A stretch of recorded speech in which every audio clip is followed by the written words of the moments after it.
আমরা গত পরশুদিন প্রেসকে বলেছিলাম, কালকে অ্যাসেম্বলিতে বিবৃতি দিয়ে বলেছি যে নির্দিষ্ট কিছু জায়গায় হাই রাইজ এবং কমার্শিয়াল বিল্ডিং সরকারি চালু থাকা দপ্তর এবং এমার্জেন্সি সার্ভিসেস বাদ দিয়ে আমরা 31 জুলাই পর্যন্ত একটা স্পেশাল অডিট করছি। সেই অডিটের যে টিম ইতিমধ্যে নোটিফিকেশন হয়ে গেছে। আমাদের এসিএস র্যাঙ্কের আধিকারিক রাজেশ পান্ডেজি লিড করছেন, অনেকগুলো দপ্তর আধিকারিকরা আছেন এবং দুটো এক্সপার্ট সংগঠন আমাদের রাইটস এবং আইআইটি খড়গপুরকেও রাখা হয়েছে। এগুলো আপনাদের কাছে এসে গেছে, আমি নতুন করে বলবো না। আমাদের যেটা আমি কয়েকটা বিন্দু আপনাদের বলে দিচ্ছি। এক হচ্ছে আমরা যে আইডেন্টিফাইড এরিয়া করেছি initially, Kolkata Kolkata municipal corporation, Bidhannagar municipal কর্পোরেশনের রাজারহাট নিউ টাউন এলাকা, including new town Kolkata development authority NKDA, Pujali, Baruipur, Budge Budge, Maheshtala, Rajpur, Sonarpur, এর সাথে আজকে আমরা যুক্ত করেছি সাউথ দমদম, কামারহাটি এবং বরানগর। আর part of HMC, part of Bally, মূলত গঙ্গার পাশে যেগুলো আন্ডার কনস্ট্রাকশন আছে, সেটা উমেশ রায়, ইউডিএমএ, এইচএমসি তারা কথা বলে আইডেন্টিফাই করবে ওয়ার্ডগুলো। সেখানেও কিন্তু আন্ডার কনস্ট্রাকশন গুলোর ক্ষেত্রেই বলা হয়েছে রেল, মেট্রো রেল, আমাদের সরকারি যে কাজ, কোর্টের যে কাজ, এনএইচ এর কাজ, স্টেট হাইওয়ে ডেভেলপমেন্ট কর্পোরেশনের কাজ বা অন্যান্য যে সমস্ত সেন্ট্রাল এবং স্টেট গভর্নমেন্টের যে কাজ রয়েছে, সে কাজকে এর আওতার বাইরে রাখা হয়েছে। এখানে প্রশ্ন উঠতে পারে যে 31 জুলাই পর্যন্ত সব বন্ধ থাকবে, না যখন যে এলাকা, যে ওয়ার্ড, তার প্ল্যান এবং ফিজিক্যাল স্ট্রাকচার স্পেশাল অডিট করার পরে ক্লিয়ারেন্স হয়ে যাবে, তারা ছাড়পত্র পাবে। এখানে পরিষ্কার বলে রাখা দরকার,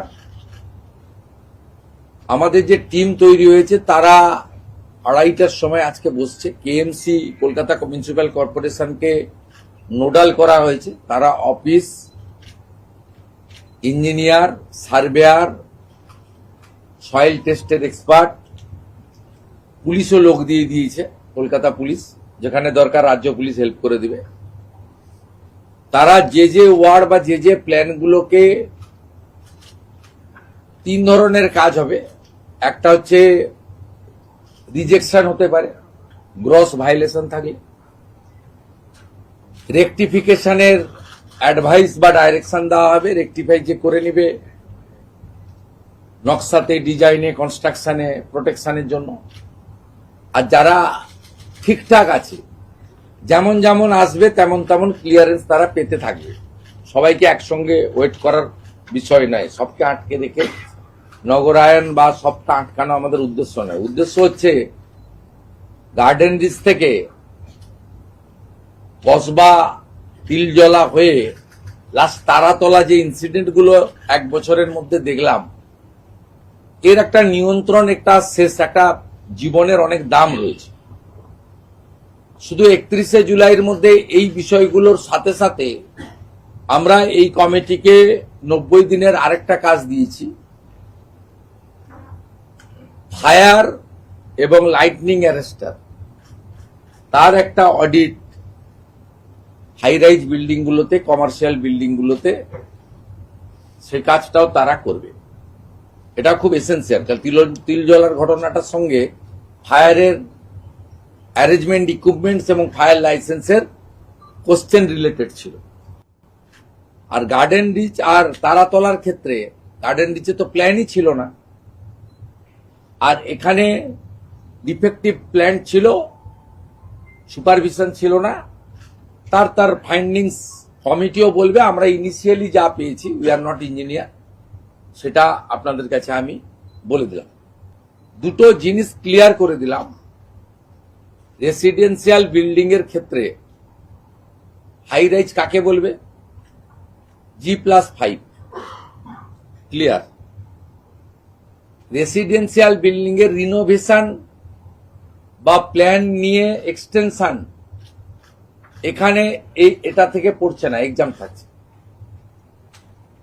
রেসিডেন্সিয়াল বিল্ডিং এর এক্সামশন মানে রিনোভেশন, সংস্কার, অথবা ধরুন কেউ তার একটা পোর্শন বারান্দা ভেঙে গেছে, সিঁড়ি ড্যামেজ হয়েছে, বা নতুন কিচেন টয়লেট বানাতে চাইছেন, তার প্রেজেন্ট বিল্ডিং এর সঙ্গে এক্সটেনশন পারমিশন নিয়েছেন, যা নিতে হয় কর্পোরেশন থেকে, বা রিনোভেশনের অনেক ক্ষেত্রে পারমিশন লাগে না, নিজেরা করতে পারেন।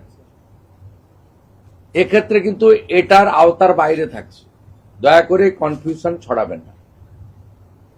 হাই রাইজের লেন্থও বলে দেওয়া হয়েছে G+5, আজকে ইনক্লুড করা হয়েছে সাউথ দমদম, বরানগর, কমারহাটি, এটাও ক্লিয়ারলি আমরা আপনাদেরকে বলে দিলাম। আর হাওড়া, বালি পার্টলি ইনক্লুড করা হয়েছে, কিন্তু ওয়ার্ড আইডেন্টিফাইডটা আজকে হচ্ছে না, সোমবারের মধ্যে আমরা বলে দেব।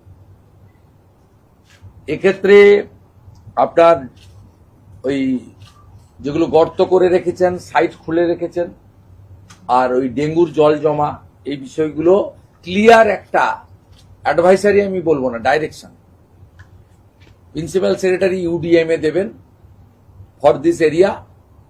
আর ওই পৈলান, আমতলা যে এলাকাটা আছে, বিষ্ণুপুর 1 আন্ডার সাউথ 24 পরগনা, ওখানে রেস্ট্রিকশন এবং গাইডলাইনটা সাউথ 24 এর DM দেবেন, যেহেতু ওটা রুরাল এলাকা। বাকিটা UDM এর principal secretary by the approval of the UDM minister, উনি একটা বিকেল 5টার মধ্যে ক্লিয়ার গাইডলাইন অ্যাডভাইসার দিয়ে দেবেন।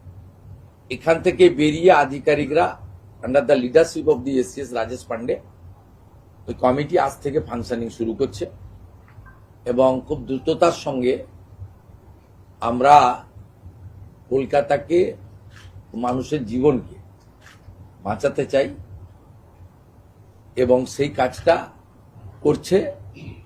করা হবে, সবাই মিলে আমরা কাজ করছি। তারাতলার ইনসিডেন্টে আপনারা জানেন এখনো রেস্কিউ অপারেশন চলছে, NDRF লিড করছে, তাকে বাকি সবাই হেল্প করছে, এবং NDRF এর সঙ্গে আমি মাননীয় কমিশনারের ফোন থেকে কথাও বলেছি, তাদের ধন্যবাদও জানিয়েছি। তারা কতক্ষণের মধ্যে ক্লিয়ার করতে পারবেন সেটাও আমি জানতে চেয়েছি। দে আর ট্রাইং দেয়ার বেস্ট। দুটো জায়গা ক্লিয়ার করতে পেরেছে। NDRF হোপফুল, যদি আবহাওয়া ঠিকঠাক থাকে তাহলে আজকে রাতের মধ্যে তারা কমপ্লিট করতে পারবে টোটাল রেস্কিউ অ্যান্ড যা আছে আমাদের, যা চলছে।